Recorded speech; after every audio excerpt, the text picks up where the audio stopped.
Facebook मित्रहरू सम्पूर्णमा एकमुष्ट नमस्कार। आज पनि म मजाङको बारेमा केही बोल्नै पर्ने अवस्था आएर म बोलिरहेको छु। उहाँ अनिल छेत्रीजीको भिडियो अगाडि राखेर म बोलिरहेको छु। अनिल छेत्रीजीलाई पनि हृदयदेखि नै एकदम सल्युट छ, एकदम सल्युट भन्दा त एकदम सल्युट छ। गाउँठाउँको सम्पूर्ण व्यथिति विसङ्गतिहरू बारेमा बोल्नु जरुरी छ। भ्रष्टाचार व्यथिति भइरहेकै छ।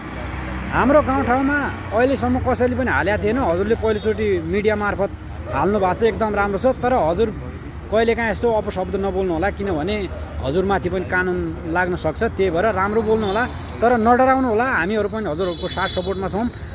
तर एउटा कुरा म पनि भन्न चाहन्छु कि मेरो पनि 2-3 साल पहिला एउटा घटना भएको थियो।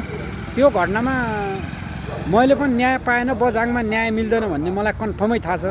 पावर चाहिन्छ हेर्नुहोस्, पावर नभएर हुँदैन। म जिल्लामा धेरै घुमेँ, धेरै गएँ, तर मलाई एउटा निवेदन लेख्न पनि यस्तो धौधौ पर्थ्यो नि। मलाई मात्र थाहा छ, मैले भोगिसकेको थिएँ। त्यही भएर मलाई थाहा छ। अनिल छेत्रीजी, अनिल बोहराजी, मेरो कुरा सुन्नु होला। एकदम अगाडि बढ्नुहोस्, हाम्रो पनि साथ सपोर्ट छ।